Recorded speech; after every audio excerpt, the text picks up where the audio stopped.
And our next speaker is Dr. Alan Goldhamer.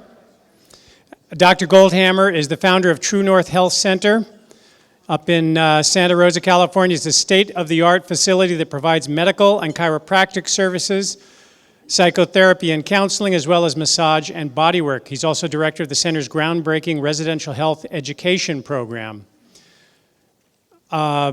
Really, Dr. Goldhamer is one of the most pioneering and dedicated visionaries in the world of health today. Really believe that. He has supervised the water-only fast of thousands of patients, and under his guidance, the True North Health Center has become one of the premier training facilities for doctors wishing to gain certification in the supervision of therapeutic fasting. He's been involved in some really groundbreaking studies that have brought all the necessary scientific legitimacy that some people used to question in this area. I'm going to let him, I'm sure he's going to talk about that, so I won't go into it here. And he's got new studies that he's working on. After completing his chiropractic education at Western States Chiropractic College in Portland, Oregon, Dr. Goldhamer traveled to Australia, where he became licensed as an osteopathic physician. He's the author of the Health Promoting Cookbook and co-author of The Pleasure Trap: Mastering the Hidden Forces that Undermine Health and Happiness. I personally guarantee that this talk is going to be captivating. And Sabrina and I have both been to True North, to the clinic up there, and it's an amazing place where miracles are happening just like on a daily basis. If you're thinking about it, I highly, highly recommend it. Please give a big welcome to Dr. Alan Goldhamer. Thanks. Well, it's certainly my great pleasure to be here with you this afternoon. So I've been practicing about 30 years. I've seen a lot of people that are sick get well. I've noticed that everybody has the expectation that they're going to live a long and extended life. And everybody wants that. But interestingly enough, nobody wants to get old. And when you think about it, that's a bit of a problem, because aging has become associated with pain, with debility, and with dependence. We spend now over $3 trillion on healthcare in the United States, but the results, unfortunately, are disappointing. For example, adults today live little longer than adults did in 1900. Now, I know people are saying, well, wait a second, hasn't life expectancy increased from 47 to 78? Isn't there a 31-year increase in life expectancy? But if you look at it, you notice that adults 65 years old today can expect to live about 7 years longer than an adult would have in 1900, and an 85-year-old only lives on average 2 years longer. So if adults are only living 7 years longer, but the life expectancy's gone up 31 years, where's the 24-year difference? Of course, it's because of a change in infant mortality. So it used to be that 160 plus babies per thousand would die in infancy or childhood. Now it's less than 7. So for everybody that doesn't die in infancy and manages to reach adulthood, you add 78 years to the average, it shifts the curve to the right. So yes, life expectancy has gone up 31 years, but the difference is not because of changes in adults living longer. It's just because we're not killing off our children from waterborne illnesses. The difference here is entirely attributed to reduction in infant mortality. And interestingly enough, infant mortality has little to do with the miracles of modern medicine, much of which came in long after this reduction in infant mortality had already occurred. Some of the things we think about, like sulfa drugs and penicillin, weren't even introduced till 1937, 1940. Those reductions in infant mortality had happened long earlier. They happened because of improved water and food sanitation. They happened because there was less malnutrition, there was reduced overcrowding, and perhaps less deadly medical care. Now, if you believe some of the material that's been published, they say there's been 109 billion humans born on the planet. There are 7.3 approximately billion alive today. There have been well-documented evidence that 5 humans have lived to be 117 or older, which means you have about a 1 in 20 billion chance of making it to 117 or older. So what this suggests to us is that maximum human lifespan may largely be genetically determined. In other words, you're not going to live longer than your genetic potential. You can certainly die earlier. What we should be focusing on, rather than pretending that we're going to have some magic life extension that's going to allow us to live longer than our current apparent genetic potential, we should be focusing on healthy life expectancy. How well are we going to live during the time that we're here? The average life expectancy of 78.7 years is not the same as healthy life expectancy, which is 69.3 years in the United States, which means the average person is spending 9.4 years in debility. And if we use a broader definition of unhealthy, the average person is spending between 15 and 18 years of their life unhealthy. Narrowing that period of debility should really be where our focus is, and it is in fact where this type of diet and lifestyle approach is likely to have the greatest impact. Currently, the United States, when we compare both life expectancy and healthy life expectancy, isn't doing very well. We trail in life expectancy, we trail in healthy life expectancy, despite the tremendous amount of money that we spent on health care. If we look at disability, things that disable people, that compromise the quality of their life, we know things like arthritis and back pain, as well as heart trouble and respiratory problems lead the pack as cause of disability. That's different than absolute cause of death, which of course heart disease, cancer, stroke, diabetes lead the realm in terms of what actually kills you versus what disables you. It's also interesting to compare leading causes of death, so heart disease, cancer, stroke, compared to actual causes of death, which is the use of tobacco, poor dietary choices, alcohol consumption, dominate the list. So we're still dying. We're dying not much longer than we were around the turn of the century, but we're dying of different things. You can see here infectious diseases lead the list in 1900. That was mostly waterborne illnesses. Today, through improved sanitation, we've cut that a lot. We do have proportionally more cancer and heart disease. When we look at health determinants as a percentage of our mortality, in other words, things you can do something about, it turns out that choices of diet and lifestyle dominate the list. If we look at ultimate cause of death, we notice that tobacco still leads the list here. Tobacco is a fabulous source of premature death and disability. It's really effective. And we should ask ourselves, why is tobacco so effective at killing and disabling people? And it's because it affects virtually every organ system in the body. So it doesn't just cause premature wrinkles from free radical formation in the face, smoker's face. It doesn't just cause lung cancer because of chronic irritation of the lungs. In fact, they'll tell you that 80% of smokers never get lung cancer. How dangerous can it be? It's because they die from heart disease before they live long enough to actually grow the tumors. So I guess theoretically, if you were a tobacco company and you wanted to market your cigarettes as cancer safe, all you'd have to do is make sure to kill everybody off from heart disease early enough, and it would look proportionally better. You notice number 2 on the list of ultimate cause of death, according to the World Health Report, is high blood pressure. And high blood pressure is interesting because it almost exclusively affects cardiovascular health. We're going to talk a little bit more about blood pressure elevations. Notice number 3 here, alcohol. Goodness gracious, if you were reading the newspapers today, you'd think alcohol was some kind of health food. If you don't drink, you should start, right? It's supposed to be good for your heart. And it's interesting the way they'll do things. For example, it's true that alcohol has a blood thinning type effect very similar to aspirin. So if you're on a greasy, fatty, slimy, dead, decaying flesh diet and at high risk for a clotting stroke and you have a little bit of alcohol that thins your blood, you may have a slightly lower risk of a clotting stroke. They don't mention that you have a higher risk of a hemorrhagic or bleeding stroke and that the all-cause mortality isn't affected at all. It's just you won't die from that one particular thing. They'll tell you that there's resveratrol in red wine. There's a little bit of an antioxidant that's found in the skin of grapes. Now, they won't tell you to eat grapes to get resveratrol. They'll tell you to drink some expensive wine.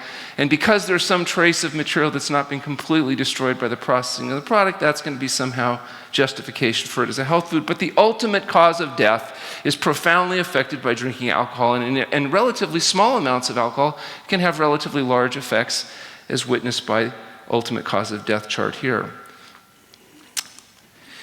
We are currently seeing a lot of this syndrome as dominating in industrialized countries. Metabolic syndrome, which includes abdominal obesity, elevated lipids, high blood pressure, high blood sugar levels associated with insulin resistance. This is the dominant disease of modern times. And part of it's because we are absolutely getting fatter. When I started practice, there wasn't a single state in the United States that had more than 14% of its population obese. That is a BMI greater than 30 on a 5'4" person. By 1997, you notice they had to come up with a new color because they had states with over 20% obesity. By 1999, just 2 years later, obesity was spreading through the United States, and finally, with great amount of effort, here in the home of deep-fried ice cream in 2001, they managed to get 25% of the entire population of the state to achieve the exalted state of obesity. Not to be outdone, in 2002, their neighbors started to join them. 2003, 2004. By 2005, yes, another new color. Here we are, as we managed to achieve 30% obesity. 2010. Now, 2012, you can see the people that do these calculations are optimists, because what do they got here? Another new color. Now, nobody quite broke through, but just 1 year later, yep, there we go, back in our friendly states there, 35. And if you look at subpopulations, for example, if you just look at black folks in the United States, you find that their obesity percentages are even higher. There's today more people suffering and dying from dietary excess than dietary deficiency throughout the world. They tell us that there's differences in Europe and the United States, differences in diet. I'm proud to say as an American that when it comes to obesity, we're number one. When it comes to increasing the strategic fat reserves in the waist and hips of Americans, we're doing a better job than anybody else in the world in the contest to see who can get the fattest. And if you look down here in Asia, some of these countries only have 3% obesity. It's like they're not even trying. It's not just getting fatter, it's also getting sicker, and the diseases associated with dietary excess are increasing proportional to our obesity. Diabetes is going to be an epidemic, a crushing disease that's going to affect society as a whole. And it's increasing geometrically. And part of it, what we're doing now is we're telling people about health foods. Read the newspaper, watch the TV. You'll learn all about health foods. You know, health foods, olive oil, red wine, dark chocolate, coffee, energy drinks, granola bars, various animal products. And we're not talking much about healthy food, fruits and vegetables, grains, legumes, nuts, and seeds. And the consequences of that are that we have a society that, although we're managing to reach relatively advanced age, we have a lot of debility as a consequence. And what I'd like to do right now is I'd like to run a clip on this topic. Can you help me with that?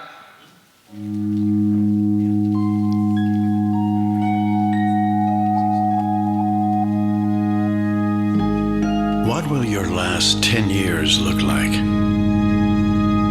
Will you be quick enough for a game of tag with your grandchild? Strong enough to embrace every moment?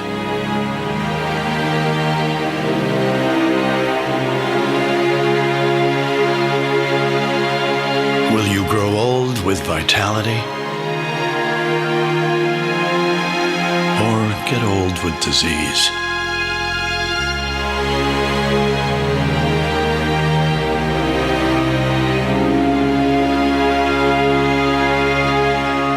It's time to decide.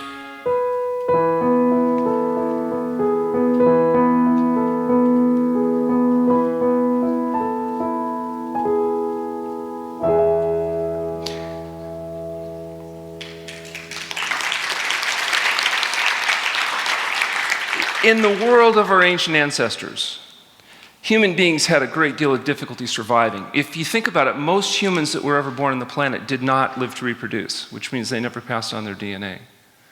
The vast majority of people died in infancy through starvation and predation. But we did survive as a species, obviously, we're here today. And it's in large part because humans were great innovators. Great innovators. We discovered the use of tools. We discovered how to control fire. And we mastered perhaps the most powerful tool that the planet's ever seen. That's the use of language, which allows us to geometrically pass on information. These tools allowed us to survive. They didn't allow us to thrive in the sense that through most of human history, there were less than 50,000 humans on the planet. They tell us that 70,000 years ago, humans almost bit the dust as our population dropped below 10,000 with climatic change after a massive volcano. But we did survive. And if we look at the tool that humans use to survive, it's largely a large bulbous neuronal net that's found at the end of the spinal column called the brain. And here you have a representation of a modern human brain compared to a human brain 100,000 years ago. And what you'll notice is that they're exactly identical. So they're telling us, anthropologists tell us that human brain morphology and presumably function has not changed, at least in the last 100,000 years. Now, it's true that earlier than that, human beings were much smaller, humanoids were much smaller, and brains were much smaller. Humans grew, their brains grew, but this is 100,000 years ago. You'll notice not much change. And presumably, that suggests that the functional capacities of the brain are very similar to what they would have been 100,000 years ago, and the implications of that are rather profound. For example, if you took a child from 100,000 years ago and brought it to the modern world and you raised that child, you would not be able to tell the difference between that child and your child. It would be just as annoying as a kid. It would have just as obnoxious habits as teenagers. You'd just have all the same problems. And vice versa, if you took one of your children, sent it back to the ancient world, that child would be indistinguishable from the other humans that it was raised with. The problem is our brains were designed and evolved in an environment of scarcity. But we live in a very different environment today, an environment of abundance, and that creates a problem, particularly when it comes to things like dietary choices. The brain tells the body what to do. It's your brain that directs your body, and the way the brain directs the body is largely through secretion of neuropeptides, things like dopamine. So dopamine happens to be a very powerful neurochemical because it induces an experience you and I know of as pleasure. The more dopamine, the more pleasure. The more dopamine, the more intense the pleasure. So it makes sense that the things that the brain would try to direct the body to do would be to favor survival and reproduction in the world of our ancient ancestry, which would mean there are two behaviors that you as a human have to do in order to survive and reproduce. What are they? Food and sex. That's right. Food and sex, food and sex, food and sex. Unless you happen to be a male human, then it's entirely different. Sex and food. But whether it's food and sex or sex and food, these are the natural normal stimulants of dopamine. These are the natural normal stimulants of pleasure. But remember I mentioned that humans were these innovative creatures? It turns out we went to inordinate effort to find the few chemicals on the planet that artificially stimulate dopamine in our brains just like food and sex. That's one of them. We drink alcohol because we like the way it makes it feel because it has a direct stimulatory effect on dopamine secretion in the brain. It's not just alcohol though. There are other chemicals like methamphetamines that we can use. There's materials we can inject in our veins. There's stuff like this. You know what this is? No, it's not cheese. That's casomorphines. That's entirely different. No, this is cocaine. Yeah, now cocaine is fabulous when it comes to the artificial stimulation of dopamine in the brain, and it leads to some very interesting problems. In fact, if you quantify the amount of dopamine that's secreted in the human brain when it smokes cocaine and compare it to the amount of dopamine secreted when you have an orgasm during sex, there's 10 times more dopamine from smoking cocaine than having an orgasm. I was giving this talk in Los Angeles one time, And an older lady, must have been at least in her 80s, stood up and she said, "Excuse me, Dr. Goldhamer, where do I get cocaine?" It's entirely not the point. It turns out if it was just drugs, if it was just a few of these drugs that caused this problem, you'd say, just say no. And the problem would be solved. But it's not just drugs. It turns out there's actually some chemicals that can actually be added to the feed that artificially stimulate dopamine production in the brains of animals like mice and rats and birds. And in fact, if you take rats and give them their normal feed ad libitum, but then add these chemicals to the feed, those rats will increase their weight 49% in just 60 days. They'll get huge. It works in birds, it works in mice, it works in all animals. And this is not weight gain from psychology, is it? I mean, this isn't happening because, mommy bird didn't love the bird enough, or daddy mouse loved the mouse too much, or, this is biological effects. And one of the chemicals that you can add to the feed supply is C6H12O6. Sugar. Absolutely. You don't find this stuff in nature, not in a concentrated format. You have to go to a lot of effort to concentrate sugar. And in fact, it's so effective that today, sugar consumption in the United States exceeds 150 pounds per year per person. Now, I'm not eating any of it, so somebody's eating my share. And they're getting an awful lot of it. And one particularly noxious form of sugar, high fructose corn syrup, which is heavily federally subsidized, we've increased its consumption 1,000%. Another chemical, you all know this one, right? CH3CH27CH, CH2CH27COOH, right? That's another chemical. Oil. Sure, not only that, we take the oil, we cook it at high temperature, and then we stick stuff in and use it as a sponge to soak up the grease. Instead of eating potato chips and French fries, I tell my patients, just find a deep fryer, stick your head in it, and suck. Because that's what you're doing when you eat those foods. And that's what you do when you feed those foods to our children. And today, 93% of all calories consumed in the United States come from either animal food or pleasure trap chemicals, oil, sugar, highly processed refined carbohydrates. 93%. That means 7% still come from fruits and vegetables. Now, I know some of you, because you're vegans, you're optimists. So you look at that chart and you think, well, wait a second. 7%? There's still hope. Keep hope alive. Of that 7%, a third of it's one vegetable, potatoes, almost exclusively served as French fries or potato chips. Fruits and vegetables no longer make a statistically significant percentage of the diet fed to humans in industrialized countries. They are the decoration on the plate. We call it the pleasure trap because we believe that the pleasure trap is the hidden force that undermines health and happiness. It's the reason why people are fat, sick, and miserable. This young girl, her name is Kate. She just coincidentally happens to be my granddaughter. She represents a bizarre statistical anomaly. She was one of 250 million babies born on the planet 5 years ago, but in what turns out to be just mind-boggling coincidence, my granddaughter Kate turned out to be the cutest one of all. What are the odds?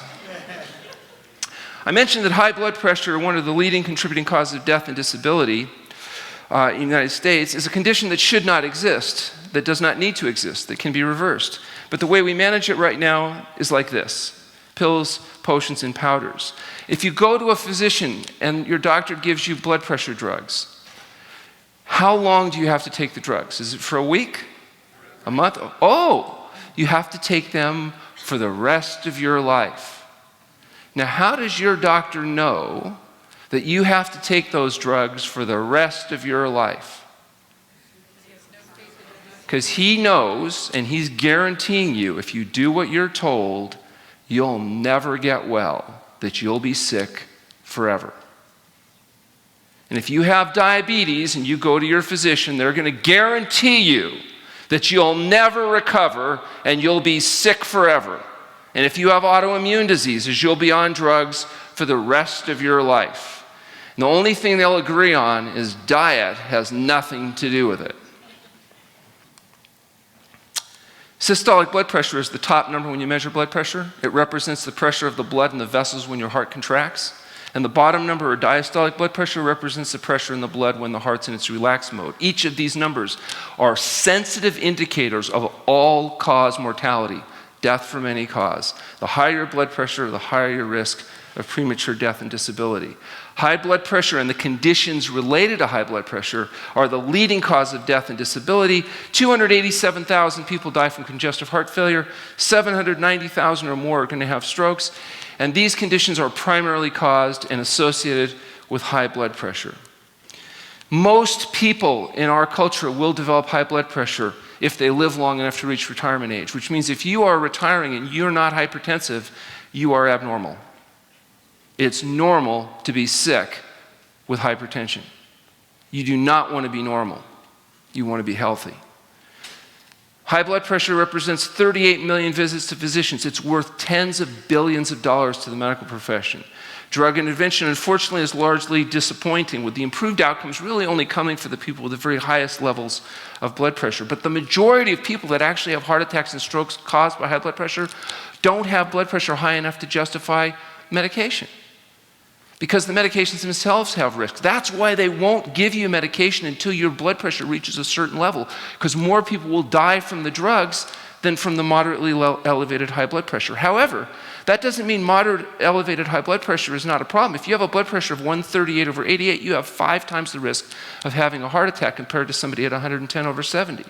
And for every point your systolic blood pressure is reduced with diet and lifestyle change, there's a 1% reduced risk of all-cause mortality. And that risk reduction goes down to 90/60. So even if your blood pressure is 120 and you make diet and lifestyle changes and reduce your blood pressure to 90, you've reduced your risk of all-cause mortality 30%. So what works at lowering blood pressure? We know that weight loss does. We know that a vegetarian high-fiber diet does, independent of weight loss. We know that not drinking alcohol does. We know that exercise helps. Now, drugs do reduce blood pressure, and they do reduce the risk of stroke at the highest levels of hypertension, enough to justify their application for people that are not willing to get well. But that's not without a price. Medications, common side effects of blood pressure medications include chronic cough, fatigue, impotence, and premature death. Sodium restriction, if you aggressively reduce sodium to 0.5 milligram of sodium per calorie, you'll get a blood pressure reduction effect often that will exceed any combination of medications. John McDougall at the St. Helena Hospital was able to demonstrate a 17-point drop, one of the highest effects that's ever been shown in reducing blood pressure through combining diet and lifestyle changes consistent with the McDougall plan. And this is a study that was done by T. Colin Campbell from Cornell University and us at the True North Health Center, where we had an average drop of 37 points using therapeutic fasting, where we put people on water only for a period that ranged from 5 to 23 days in this study. Their average drop of 174 consecutive patients was 37 points. And if we look at just people with the highest levels of hypertension, where you can justify medication, that is people with blood pressures that start off at an average of 180 and go up to 240, those patients drop their blood pressure an average of 60 points. Now that's 60 points plus whatever effect their medication was having, because they all started medicated, ended up unmedicated. So whatever the 60 points plus whatever effect the medication was having is the largest effect that's ever been shown in the scientific literature in treating high blood pressure in humans. That study was published in JNPT 2001. We later published a second paper that looked at borderline hypertension, and as you'd expect, people with more moderate levels of hypertension had proportionally smaller reductions, but normalization of blood pressure works the same in basically everybody. If you have high blood pressure that's essential hypertension, you go on a fast, your blood pressure is going to normalize. If you're willing to go do dangerous and radical things like eat good and exercise and go to bed, you can maintain it. And that's the rule. Once we published these papers, we got some attention. At first was the International Union of Operating Engineers, a big California labor union. These guys are the ones that build your highways and run all the heavy equipment. They're not always the most health conscious or health educated individuals, but nonetheless, they asked Dr. Lyle and I to go and do a presentation on our results, and because they were considering making fasting a benefit to the members in their union. We knew, of course, that wasn't going to really happen, but we thought it'd be entertaining, so we went down, we presented our material to their representatives, and they had a bunch of people there. They had a representative of the operating engineers. They had the guys that hire the union guys. They had a guy from the National Institute of Health that did statistical analysis and health risk assessment. They had an actuary there that calculates the money business, you know. And so after we did our presentation, there were the normal objections. The people that hired the union guys were objecting to adding any kind of additional benefits because they already spent a lot of money in healthcare, and they didn't think that having to pay to send people on vacation made a lot of sense. I had described to that gentleman that brought up that objection what actually happens during fasting, and pretty soon he decided maybe it wasn't a vacation. But nonetheless, he still didn't think it was worthwhile. The NIH reviewer said that he thought it would be cost effective, that if they did it, it would actually save money because they spent so much money treating hypertension. The funniest thing, though, was the actuary was a little guy, and he'd been running numbers in the back of the room, and he said, Dr. Goldhamer, I've been doing some calculations here and if we did this program, don't you think it would make them live longer and therefore increase their retirement benefit payouts? I didn't know what to say. Fortunately, I didn't have to say anything because one of the guys stood up and I knew immediately he was a crane operator because his neck was like twice the size of my thigh. And he said, listen, little man, you should remember who you work for. He said, you work for us. Why don't you calculate how much money we're going to save when I come back there and break your neck? And then amazingly, they voted unanimously to make our program a fully covered medical benefit for any member of the union or their family that had high blood pressure or diabetes. And they asked us to do a study. They said they wanted to know whether it was going to be cost effective for them. So we took the first 30 consecutive members of the union that they sent us. We put them through an average of 3 weeks stay, which was 2 weeks of fasting, a week of follow-up, more or less. They lost an average 26 pounds during their stay. They dropped their blood pressure 30/11, eliminating the need for medication. And on 1 year follow-up, they were down 28 pounds and had maintained much of the results on the blood pressure. When they did the cost analysis, they found they saved more money in the first year than the entire cost of the program. And they extended the program that went on for over a decade. So that was very gratifying. What was interesting was the very first gentleman they sent us. When the program was approved, they sent us a guy within a couple days. And this was a crane operator, grossly overweight, high blood pressure, 240/120, diabetes, had never eaten a vegetable in his life. He lived on these. Well, he didn't exactly live on this. I couldn't get a picture that was exactly what he liked. What he would do is he would take this, lift the bun up, and take that disgusting piece of lettuce off and discard it, and then have his meal. So he was not what you would call a raw food vegan. So he shows up at our center and he says, what am I doing here? Because they didn't tell him what the program was. They just said, you can't drive the crane anymore. You're going to kill yourself or others. You have to normalize your blood pressure. And if you do, you can go back to work. In the meantime, go to this place and they'll fix you up. So he walks in and, he says, this is the wrong place. I said, no, you're in the right place. And he says, well, what am I doing here? I said, you're here because you're sick. He says, I'm not sick. I'm just fine. I said, you're not fine. You have high blood pressure, you have diabetes, you're carrying a keg around in your belly, and you're going to die. And he says, well, don't we all have to die? I said, well, yeah. So I take a different tack. I said, yeah, but you're on $880 a month worth of medications, and if we get you healthy, you probably won't need those.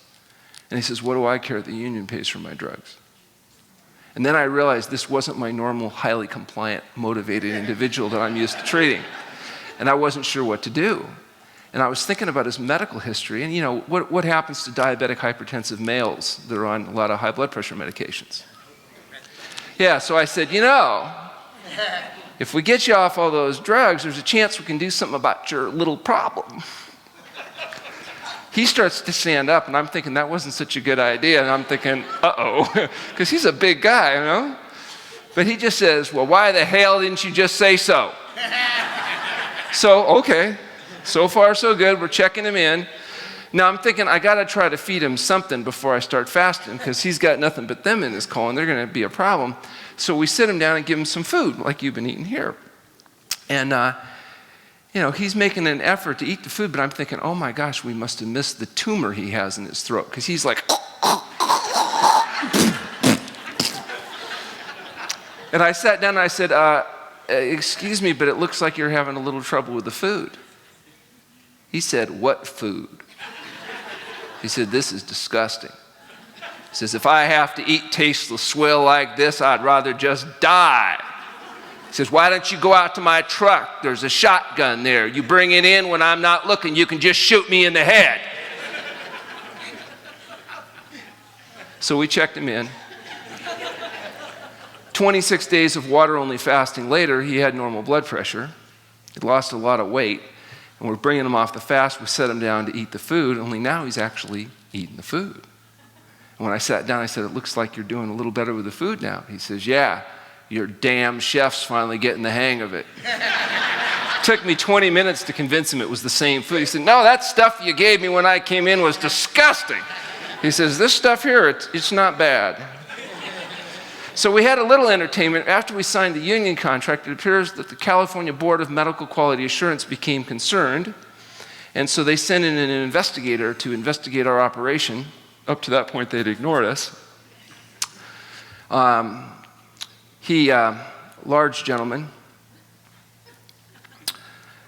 Do you know how people that drink too much get this hyperemic look? You know, that real red kind of look. So I'm not saying he was a drinker, but he couldn't really walk from the parking lot even to the room without losing his breath, you know. He wasn't in optimum health, let's put it that way. And I could tell he was a little upset because, you know, before he even got into the building, he was saying that he was very uncomfortable. And I was saying, I can see you're very uncomfortable. And he said, where did you get the idea that it was okay to do this fasting business? And I said, well, I don't know. I read a book, and these four guys, you know, Moses, David, Elijah, Jesus. He says, well, that's irrelevant. So we were talking for a while. It was pretty clear he had his mind made up about us. And so I suggested that perhaps he would like to check in. We could treat him for 30 or 40 days on fasting. And when we're done, he wouldn't be such a fat, miserable human being. Unfortunately, just as I was saying that part, our psychologist, Dr. Lyle, walked in the room. Just as I was saying that, and he didn't look very happy. He took me outside. He told me that I was failing to establish rapport and that I was being socially inappropriate. He finished the conversation, and about a week later, the sheriffs came with the subpoenas, and we went through the whole process. And they had determined that recommending fasting constituted such a gross violation of the standard of medical practice that it rose to the level of criminal negligence. So I had to hire a criminal defense attorney to represent myself against potential charges from the Attorney General, which represents the medical board. And I was the first person in my family that ever needed the services of a criminal defense attorney. My mother was so proud. I wasn't too worried, though, because I was told by I had two patients that were guards at St. Quentin, and they said that there's no chiropractors currently incarcerated. And I could work in the infirmary, it'd be fine, you know. And I started thinking, you know, if we could call it a hunger strike, and we could look at recidivism rates in prisoners that underwent fasting and dietary change, then people, but anyway, it turns out they decided that recommending fasting didn't actually constitute criminal negligence because fasting is used by every hospital in this country. If you have acute pancreatitis, that's exactly what they do. There was even a provision in Medicare at that time that paid for fasting, but only if you had rapid weight loss necessary for urgent surgery. So that meant if you fasted and got well, it wasn't covered. But anyway, they backed away. It worked out fine. And as a consequence, we went ahead with our approach of using fasting. Now, currently, fortunately, there's a lot of popular press and a lot of information in the scientific literature about fasting. Some of it's about calorie restriction, some of it's about intermittent fasting, where people reduce calories to say 500 or 600 calories once or twice a week, about reducing the feeding window. It really should be called intermittent feeding, but they call it intermittent fasting. That's not what I'm here to talk about today. Those things are very interesting. For those of you that are interested in those as methods to help with weight loss and whatnot, you can go onto our website, healthpromoting.com. My wife, Dr. Morano, has written a good article on that. Very interesting stuff, can be very helpful. But what we're here to talk about today is complete, total water-only fasting. Water-only fasting is the complete abstinence of all substances except water in an environment of complete rest. And it's different than starvation. Even though sometimes you'll see fasting and starvation used interchangeably, they're completely different processes. Fasting is when you have labile reserves and you're living on those reserves. If you deplete those reserves, you enter another process called starvation, and then you die. And so we don't do that because it would really be bad for our outcome data. And we've had 15,000 people in the last 31 years that have come in, and everybody that's come in has walked out in relation to fasting. So far we have a good safety record. In fact, we have an article that we're hoping to be seen published this next month that is what's called a fasting safety study, where we look at 1,126 consecutive patients over 5 years, and we track out all of their issues. And it definitely is a safe and effective experience when it's done properly. Interestingly enough, the average 70-kilogram male, which isn't average today, but a 154-pound male would on average have 18% body fat, and using the calculations of 1 calorie per kilogram per hour, that person could fast on average about 70 days.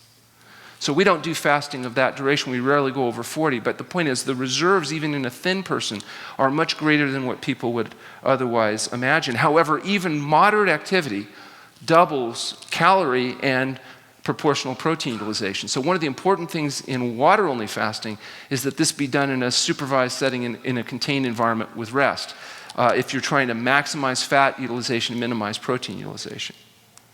There are 4 phases of fasting. You've all gone through the first phase, which is the gastrointestinal phase. You eat food, it's in your digestive system, you absorb that food and you burn it. But eventually, it's all gone. And unless you're eating before it's all gone, your body has to continue to burn. And so you go through a process called glyconeogelysis, where you mobilize in glycogen reserves. Glycogen is a sugar storage in your muscle cells. And in fact, if you think about it, what happens to a marathon runner when they run by about 20 miles? What do they run into? The wall, which is essentially depletion of glycogen stores. That's why they train so hard to try to increase glycogen stores. They do carb loading. They do a lot of things to try to minimize the depletion of glycogen. But the reason the marathon is a particularly challenging event is that people can't store enough fuel to be able to get through that without having to kick in these enzymatic systems like glyconeogelysis and eventually gluconeogenesis, where you're mobilizing protein stores in order to get a little bit of glucose to continue burning glucose. Do you know what the biggest burner of glucose in the human body is? It's the brain. The brain is your biggest burner of glucose. And what's interesting is that if it were not for the human's ability to change fuel at the brain level, we couldn't fast. Like chimps can't fast very long. They can only go a few days and then they die because their brains just keep burning glucose. They don't switch over. But humans switch over because it turns out if we couldn't switch over, our species wouldn't have survived.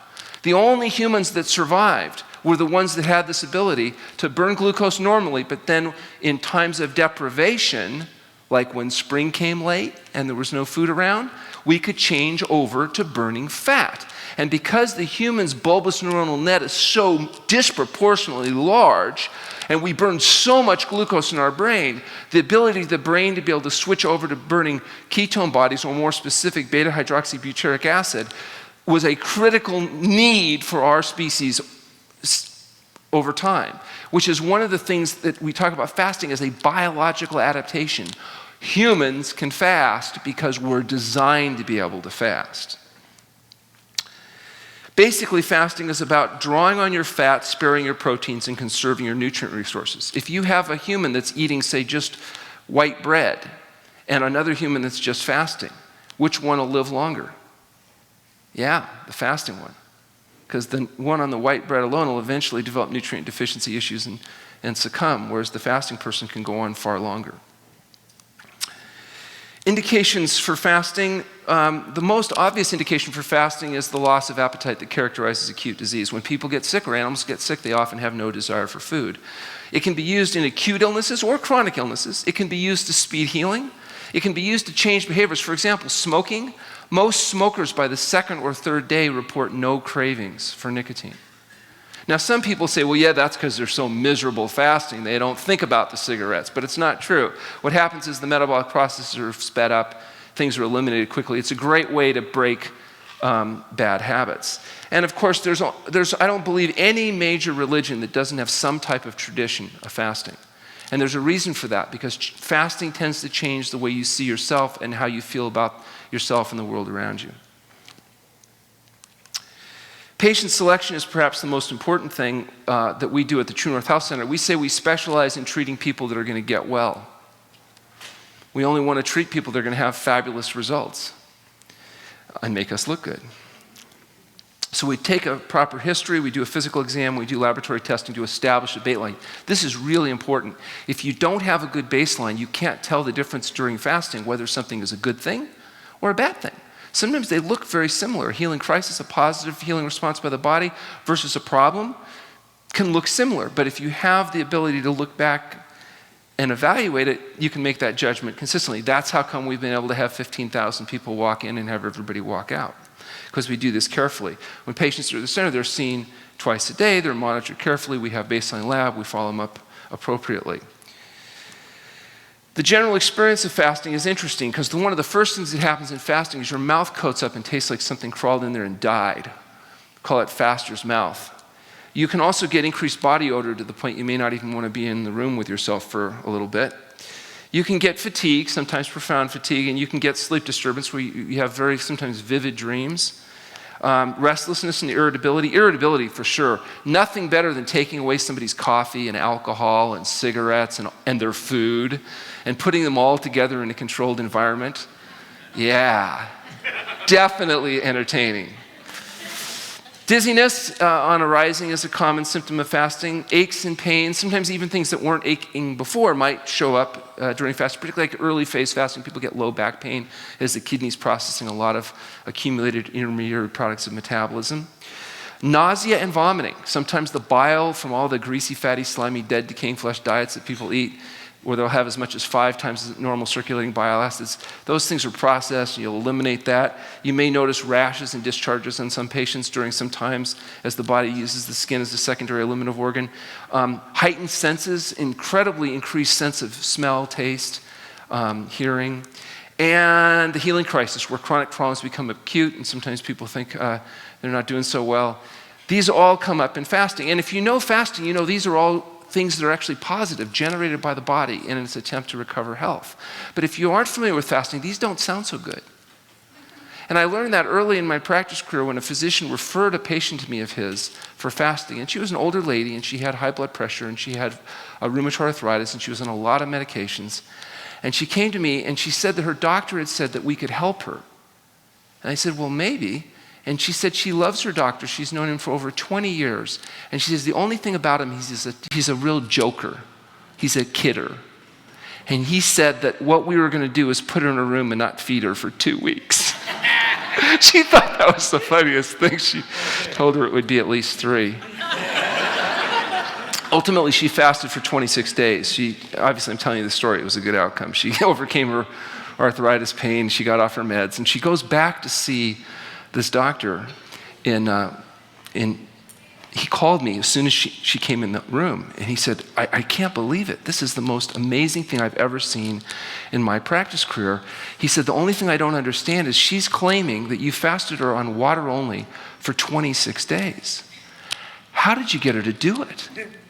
And I thought I'd give him a hard time. So I said, well, she was so reluctant, we finally realized the only way to do it was to just tie her up. And he said, you did not.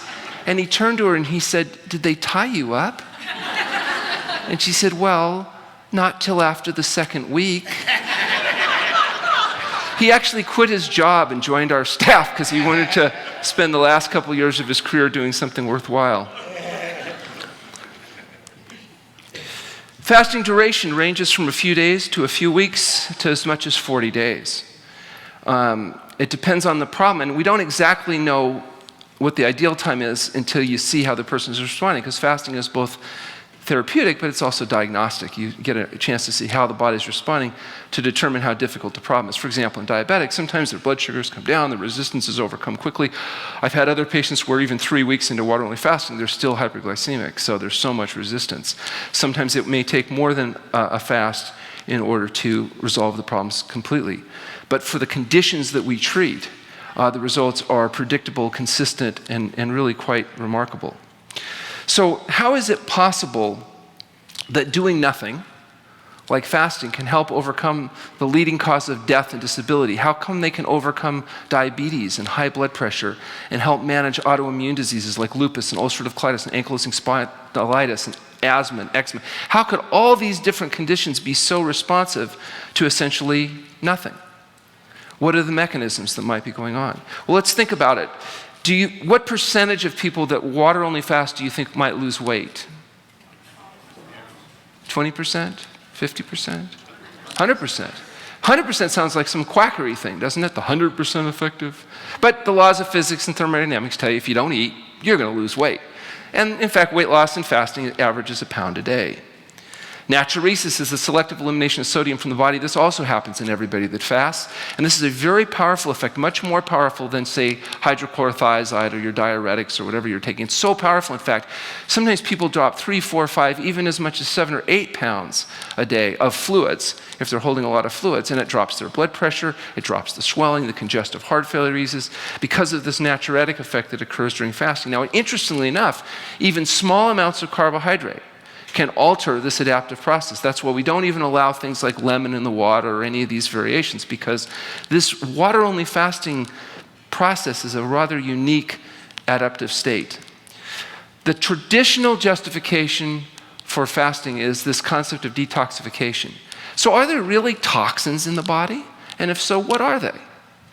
Are there really over 200 known chemicals that accumulate in the body of human beings that you can identify when you take some fat and liquefy it and analyze it, or if you take a cadaver and liquefy it and analyze it? Turns out, yes, there's large variation, but there's a variety of chemicals that accumulate within the body. And it's interesting enough, if you track those chemicals back and you say, how did that one get there? How did that one get there? How did that one get there? Some of them come from smoking or drinking or breathing the air or drinking water. But as much as 90% of the total body load of human beings' toxic load comes from one behavior. What do you imagine that is? Eating animal foods. Eating animal foods, because animal foods biologically concentrate all the materials from their environment, plus what the drugs we give them and the feed we give them. And so a calorie of animal food could have anywhere from 10 to 1,000 times the concentration as a calorie of plant foods. So if you're trying to accumulate toxic material in your body, probably the best way to do it is to eat a diet rich in meat, fish, fowl, eggs, and dairy products. Or conversely, if you want to not become toxic, perhaps keeping the animal foods down to a minimum is a good thing. But if there are toxins that have accumulated in your body, one of the most efficient ways that we've found to be able to mobilize and eliminate those accumulated materials is fasting. There's 2 types of toxic classifications. One are exogenous toxins. You know those, like PCB, dioxin, heavy metals, arsenic, thallium, pesticide residues, etc. Those are substances that really shouldn't exist in concentration, that we've added them to the environment and they migrate into our bodies. There's also what are called endogenous toxins. They're not really toxins. They're normal intermediary products of metabolism, uric acid and cholesterol and various types of intracellular pigments. But these materials are thought to be part of the aging process itself as they accumulate inside the cells to the point where they can interfere with cellular function. And they're thought to be part of this aging process that reverses in fasting. That's why you can take things like mice and do periodic fasting and double their lifespan. And now they're starting to do material that we're going to be discussing now. One of the processes associated with aging involves multipotential hematopoietic stem cells. These are the little primordial cells that turn into other things like your mast cells and your neutrophils and your thrombocytes and all the other important things that you need to protect yourself in the immune system. If these things die, then these things can't form. And so part of the aging process was thought to be when these cells lose their functional integrity, you have facilitated aging. We know in animal studies that this process of hematopoietic stem cells aging can actually be reversed in fasting. And that the toxic effect of chemotherapy, for example, which is one of the limiting factors in conventional cancer treatment, when you're doing conventional cancer treatment, you can, for example, use radiation to try to kill cancer cells because cancer cells are more vulnerable to radiation than healthy cells are. But if you give enough radiation to kill all the cancer cells, often you kill the host. Because even though cancer cells are more sensitive, they're not enough more sensitive to make that treatment highly effective. That's why we have such disappointing results in cancer treatment. Well, it turns out that recent research done by Walter Longo at USC and others has found that fasting actually not only rejuvenates hematopoietic stem cells, but it protects hematopoietic stem cells from the effects of chemotherapy. It affects healthy cells' ability to resist radiation. So prolonged fasting represents a profound way, according to Walter Longo in his Journal of Metabolism article in 2014, to reverse aging of the immune system and enhance cancer treatment. One of the cancer theories that are active right now, DSR and DSS, involves differential stress resistance and differential stress sensitization. This involves the fact that, yes, cancer cells are more vulnerable to certain stresses, one of which is fasting.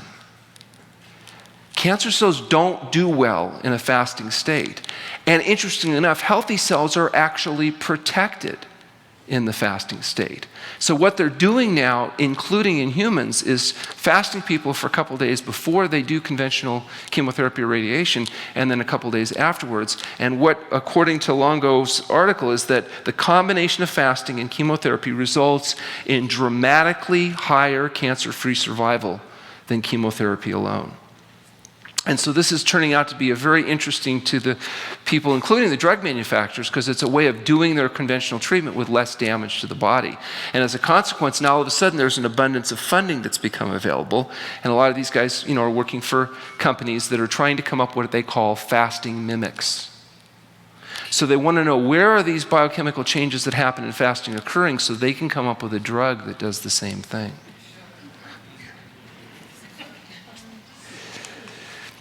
Beta-hydroxybutyrate, which is the free fatty acid that you're burning when you're fasting, increases dramatically in fasting, and it's associated with rejuvenative benefits to the mitochondria, the little energy production components in the cells. It results in efficient ATP production and enhanced antiviral immunity.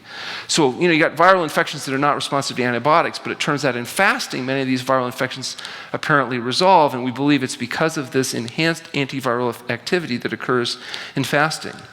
We know from the literature that in lower eukaryotes, or simple-celled organisms, fasting extends longevity, sometimes as much as 400%. Think about it. If you take simple organism, put it in a nutrient-rich environment, it lives to a certain amount of time. Take that same organism, put it in a nutrient-deficit environment, it may live 4 times longer, because it goes into kind of a hibernation mode and kind of preserves itself, waiting for nutrients to come back into the environment. Rodents, we know that fasting protects against diabetes, cancer, heart disease, and neurodegeneration. And according to Longo's article, in humans, it reduces obesity, hypertension. He actually cites our research in his article for that, asthma and RA. And of course, I evaluate somebody else's intelligence by the degree they agree with me. So this guy's brilliant. And fasting is thought to delay aging by protecting against the disease of dietary excess. Remember I mentioned earlier metabolic syndrome? Fasting reverses every single aspect of metabolic syndrome. It does something else. It helps sick people get well. And I'd like to share with you a case report. I just got the 1-year follow-up on this young woman. She was 42 years old when she came in. She was diagnosed with follicular lymphoma stage 3. She'd had an excisional biopsy. They had done, worked up at Stanford, and they had been following her for 2 years. And her condition had progressed to the point where she had lemon-sized lesions easily palpated in upper and lower parts of her body. Her primary physician had assured her, just on her request, that diet had nothing to do with lymphoma. There was no special diet. And that when she asked him about fasting, he said, no, that would be criminal quackery. Not encouraging. When she asked the oncologist, he said there was no diet recommendation for the condition, and there was no alternative treatments. But that, if it would make her feel better to go do something like that, just don't take too much time. So she did come in with that tremendous encouragement. She underwent a 21-day water-only fast, during which time her lesions completely disappeared. So we could see those changes every day. We fed her for 10 days, and then we sent her back to the oncologist for a follow-up evaluation. And after fasting, her weight dropped from 174 to 152 pounds, which is about what you'd predict, about a pound a day. She completely resolved her masses as far as we could feel. And when they did the follow-up CT scan, this is what they found. dramatic reduction in her once very prominent lesions. When she went back to him 30 days after his follow-up, she said he looked at her and he looked at the chart and he looked at her and he was looking for the lesions and then looked at the chart and he said, "What happened?" And she says, "Well, I went to the quacks and I did the fasting." And he said, "Really? I'll have to give them a call." So we continued to follow her. This shows, what do you notice here? This is her weight. Started at 81.6 kilograms and ended up at 59. BMI. What do you notice about this? It continued to drop, which means she continued to comply.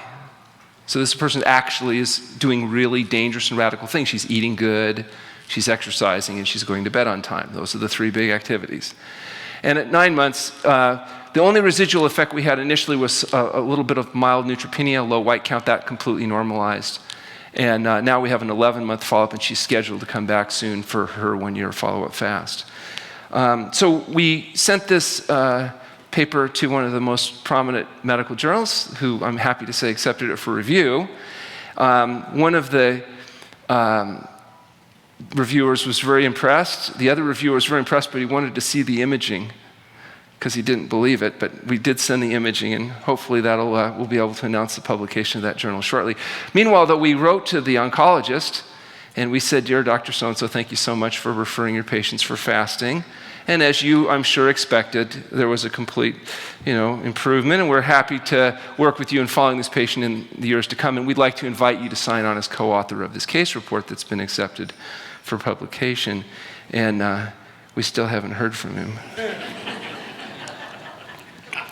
We also have been unable to get her original medical records from her original primary care physician, who apparently doesn't like to deal with criminals, but anyway. Enzymatic induction. We already talked about enzymes being induced to mobilize nutrient stores like fat and proteins and glycogen. When you go on a fast, you're inducing these enzyme systems. Your body has to mobilize glycogen. It has to mobilize fat. And so those enzyme systems that are mobilized in fasting, it turns out, persist after fasting. So it's not like you stop fasting and you stop detoxing. Those enzyme systems, those are catalyzed, and so they're still more efficient. Every time somebody fasts, it tends to get more and more effective and efficient. It's just like every time you go out and train as an athlete, you catalyze enzyme systems, you become more, that's what being a trained athlete is. Apparently, fasting has a similar mechanism in that it induces these pathways that tend to persist, and people are, we believe, continue to be more efficient detoxifiers even back on a healthy program. BDNF stands for brain-derived neurotrophic factor, and its receptor TRKB. BDNF mediates exercise and fasting-induced enhancement of synaptic plasticity. What that means in English is that both exercise and fasting increase BDNF. BDNF protects the nervous system from damage, from free radicals and other things.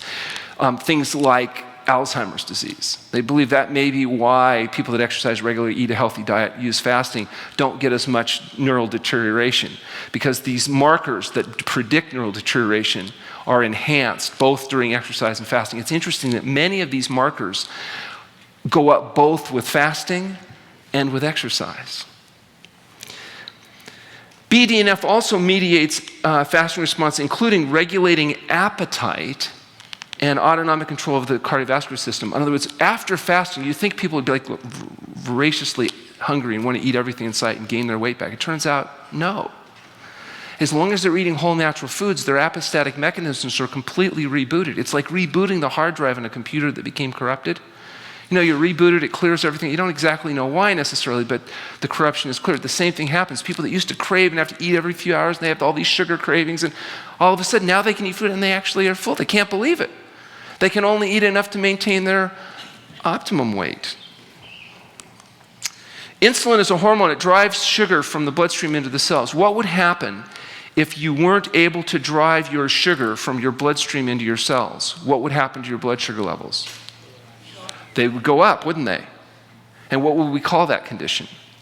Diabetes mellitus. That's what diabetes is. Do you know diabetics type 2 make more insulin, not less insulin? They make more insulin. But it doesn't work because there's resistance to that insulin. And the things that cause insulin resistance is the same things that make you fat. Dietary excess, especially excess fat. So what drug do you take to reduce insulin resistance? Yeah, there's no. The insulin will just create more insulin, try to push it across until eventually you burn out the islets of Langerhans, and then you're a type 1 diabetic. No, fasting reduces insulin resistance. That's why somewhere around 80% of our type 2 diabetics will be able to achieve normal blood sugar without the use of medications if they're willing to follow up by doing what? Diet and exercise. Turns out diet, exercise, and sleep. Those are the three most important activities to sustain the results that we see in fasting. Do you know that you have a tunnel through your body? Yeah, you have a tunnel through your body. It starts here, go down the throat, and then you get this holding sac here, the stomach, and then it goes through the 3 parts of the small intestine, and then the 3 parts of the large intestine, and then eventually it gets down to this holding sac down here, the rectum, and then there's this little hole at the end called the anus, and that's the end of the tunnel. So essentially, digestion is like shoving stuff in one end and trying to push it out the other end. But nothing has been absorbed into your body while it's going through the tunnel. It doesn't get into the body unless it gets absorbed through the intestinal mucosa, represented here by a screen that works very much like a screen does with a fly. If you have a screen on your house, the flies would get in, but the screen keeps it out because the holes in the screen are too small for the fly to crawl through. And that's how your intestinal mucosa works. Protein molecules cannot absorb through your intestinal mucosa, only amino acids. Peptide molecules, too big. It filters them out. Now, what would happen, though, if something damaged the screen? If the screen got torn? Stuff would leak through. Flies would get in, stuff can get into your system. Well, that's okay because you have an immune system. So if a little protein leaked through, your body's neutrophils would get in there and stuff would bind it up and eat it up and get rid of it and you'd be okay. But what happens in genetically vulnerable people where that process keeps happening and happening and happening? What happens is we end up with a very, very serious problem. A problem. Let's talk about free radicals here. Do you see the difference one side to the other? Premature wrinkles. What causes wrinkles?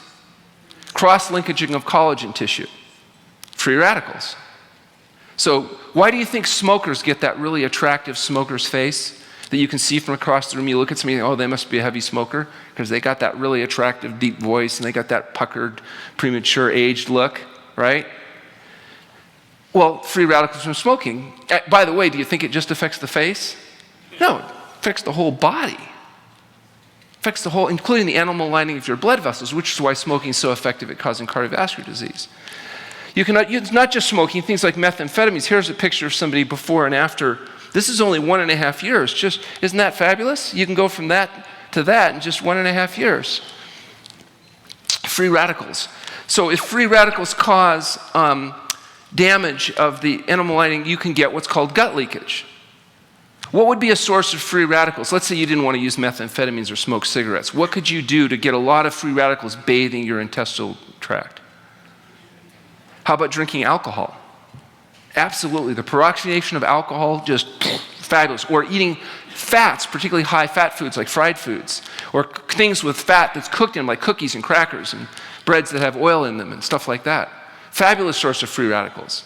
So if you take a person, give them a free radical-rich diet, meat, fish, fowl, eggs, dairy products, oil, and then cause gut leakage of proteins that are particularly stimulatory, like dairy proteins, they will eventually trigger immune responses where the immune system attacks yourself.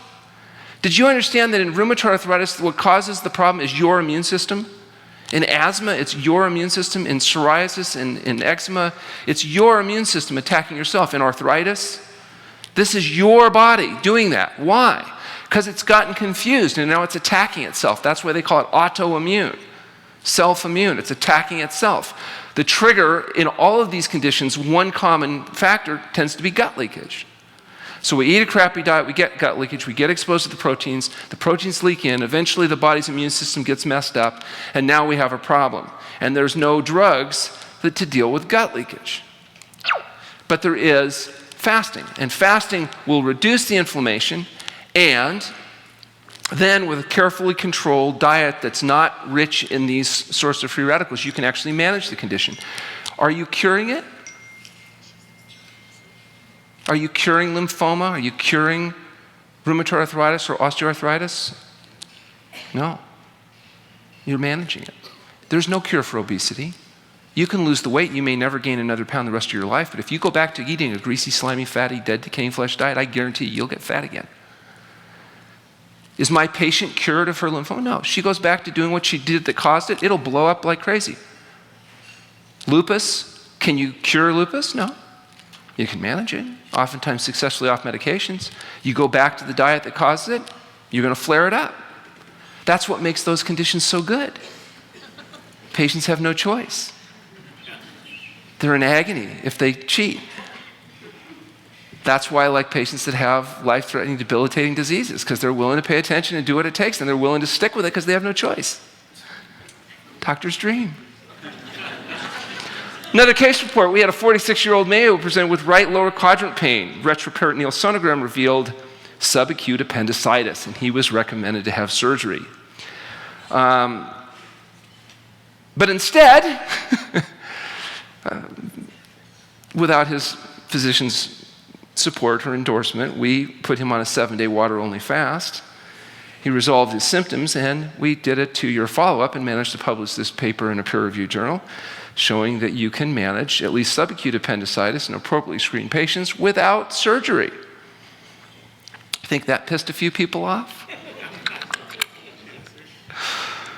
You know, I told you about that very large gentleman that came from the medical board that came to interrogate us. Yeah, he died. I had to tell Dr. Law I had nothing to do with it. But if he hadn't died, this would have pushed him over the edge, I'm sure. Autonomic nervous system. You have an autonomic or automatic nervous system that controls every part of your body that you're not thinking about. The sympathetic and parasympathetic are the two branches, and they kind of work in concert with each other. For example, if the sympathetic nervous system tone is too high, you might have constipation. If the parasympathetic tone is too high, you might have diarrhea. And so keeping that system in balance turns out to be important in terms of mitigating your pain problems and symptoms. And we've discovered literally dozens of healing systems that work by balancing the autonomic nervous system. For example, how do you think massage, chiropractic, osteopathic manipulation, biofeedback, homeopathy, how do you think all of these things work? Well, to the degree that they're effective at balancing the autonomics, apparently that's one of the mechanisms by which these systems more or less are effective at mitigating the pain associated with your problems. Some work better than others, but nonetheless, the most powerful way of balancing this autonomic nervous system that I've ever seen, heard, or read about, or experienced is fasting. It's truly amazing how the body kind of recalibrates itself. Psychospiritual, we do not have a flavor of religion or a spiritual tract at the True North Health Center. We're extremely conscientious of being totally neutral. We are not experts in telling people how to get into heaven or what flavor of religion they should be following. But we do recognize how important people's spiritual beliefs are and how impacting fasting has on their belief system. Fortunately, it looks like everybody can agree that fasting is a safe and appropriate product as long as you're not trying to shove your particular belief system down somebody else's throat. I wanted to share another case report with you as I come towards the end of this presentation. This was an interesting woman. She was a dentist who had suffered a traumatic brain injury.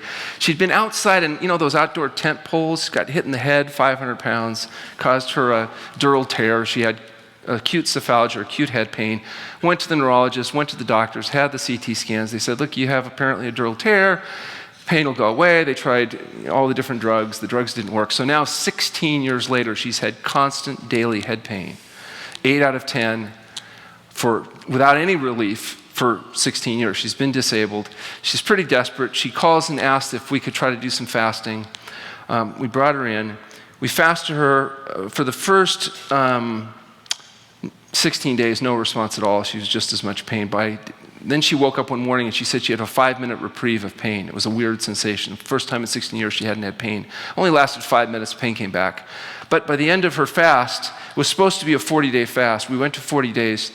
She was more or less out of pain. She decided to go to 41. I wasn't too happy about that, but she said that the men do 40 days. Moses, David, Elijah, Jesus. She was a woman. Women always have to do more. So she went to day 41. We broke her fast.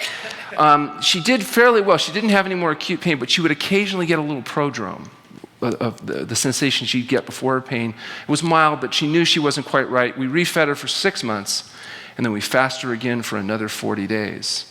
And after the end of the second fast, she had no head pain. And I'm happy to say I just got her 5-year follow-up, and she's had no cephalgia for 5 years. The immune system, everybody thinks if you fast, you're going to be vulnerable to things, like maybe you'll get a cold or something because you're fasting. But it turns out the objective measures of immune function are enhanced during fasting. Everything.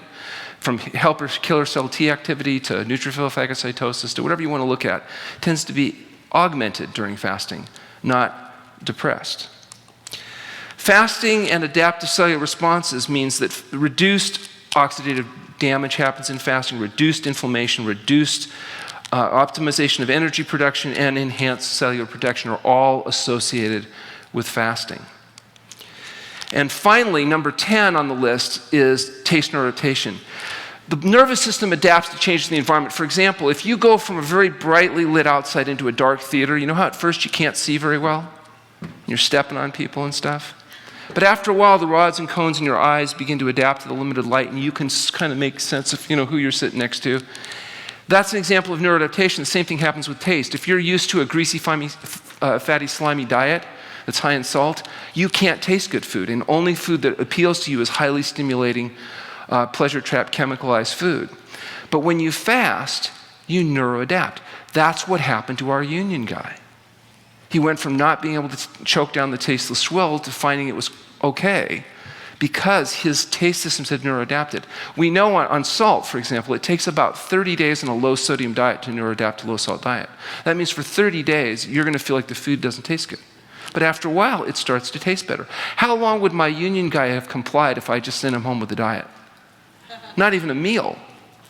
Not one meal. But now, after fasting, he's able to choke down the food, and we're able to start making changes. Do you know it takes almost 3 months to neuroadapt to a low-fat diet? That means for 3 months, people are going to they just had a big meal, but they don't quite feel satiated. They're not satisfied. They need something else. No, they don't need any more carrots. They need something special like ice cream or peanut brittle. They never wake up at night and say, "Dear, I got to go to the store and get some carrots." It could wait. No, it's always that special, well, that's usually fat satiation. And so you're adapted to a high-fat diet.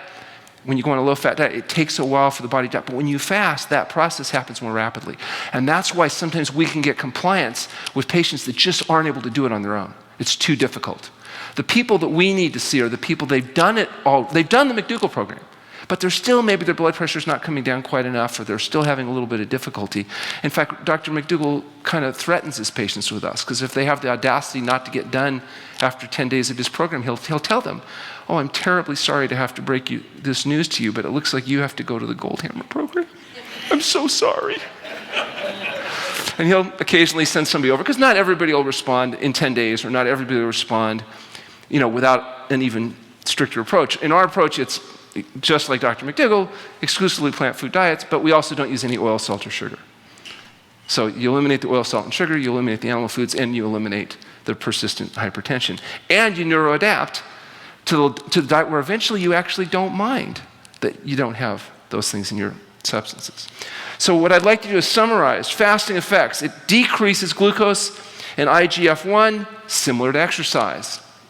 Insulin growth factor associated with aging.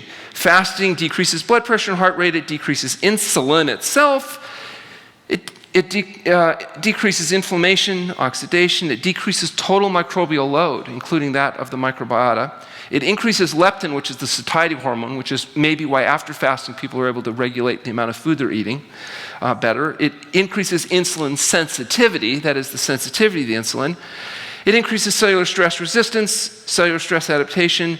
It increases autophagy, which is where the body goes in there and uses its immune system to eat up stuff that's not supposed to be there, whether it's an infective process or a cellular intracellular pigment. And it normalizes gut microbiota and stimulates B-cell immunity, and it reverses all major abnormalities associated with metabolic syndrome. It truly is one of those things that seems sometimes too good to be true. I remember when I was in Australia, I was a bit of a skeptic, and I would watch these patients come in with these various conditions, and I would tell myself, wow, if this one gets well, I'll really be convinced. I must have said it like 50 times. It was amazing.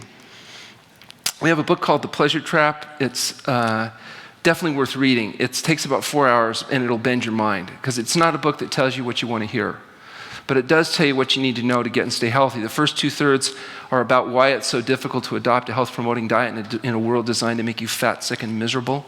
And the last third is about fasting and how we use fasting to help overcome it.